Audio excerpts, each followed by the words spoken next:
The independent Senator Nick Xenophon tonight has named an Adelaide Catholic priest allegedly involved in the rape of a trainee priest more than 40 years ago. Nick Xenophon defied the South Australian Catholic Church by naming Monsignor Ian Dempsey as the priest allegedly involved in the rapes. Senator Xenophon says the church was made aware of the allegations 4 years ago but failed to take action, leaving him no choice but to name the priest to protect his local parish. John Stewart reports.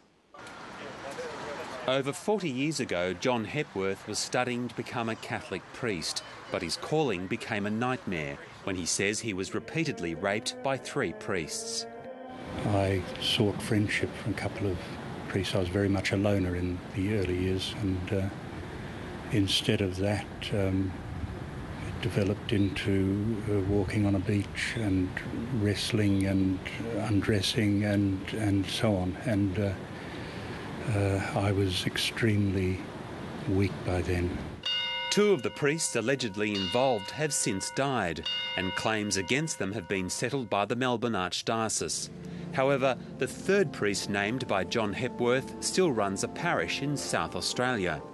Last night, the independent Senator Nick Xenophon threatened to name the priest unless the Archdiocese of Adelaide stood him down. And right now, there are parents and sending their children to church unaware that their priest in their parish has been named as an abuser.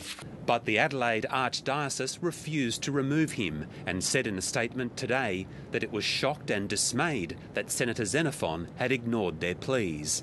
The priest concerned has categorically denied the allegation and has been a person of good standing in the Archdiocese for a very long time.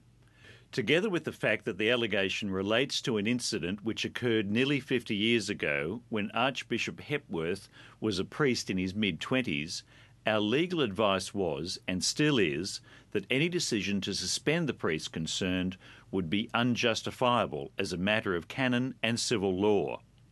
We also reiterate that Archbishop Hepworth has been encouraged on several occasions to report the matter to the police, but has decided not to do so. Although he was originally trained as a Catholic priest, today John Hepworth is the head of an Anglican church grouping which wants to reunite with Rome. He says that even though the rape case is decades old, it can still be dealt with.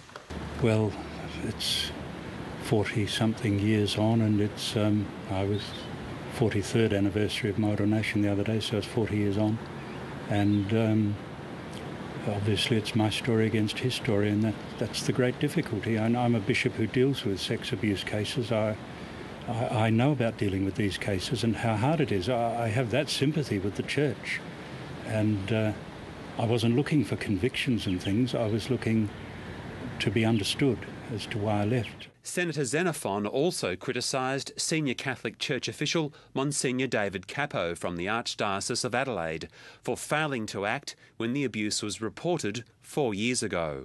But despite being told of the abuse in 2007 and receiving a detailed 6-page statement in March 2008, David Capo told John Hepworth this year that the investigation was still at, quote, a preliminary stage, because, incredibly, he claimed, John had not lodged a formal complaint.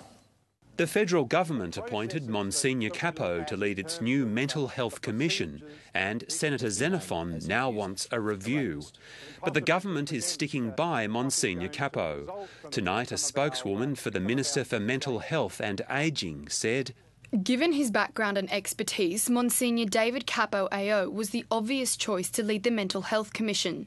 These are serious allegations that are currently under investigation by the Catholic Church but have not been reported to the police. The government would encourage anyone who has been abused to report the matter to the police to enable a full and appropriate investigation to occur."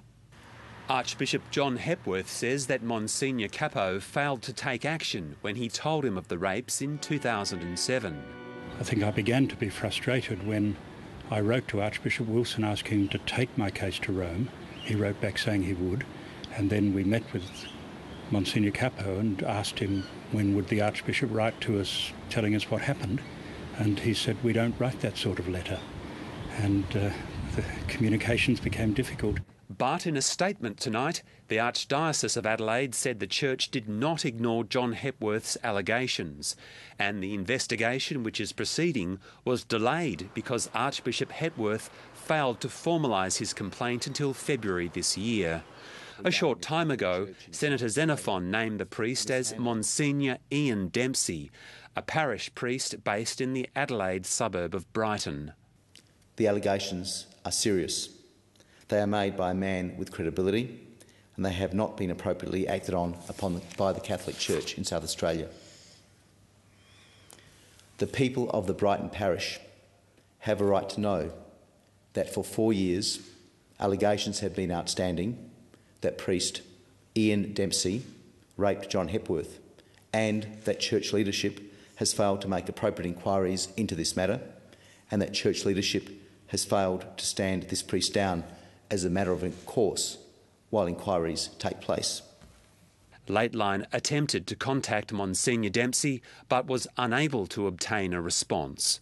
John Stewart, Lateline.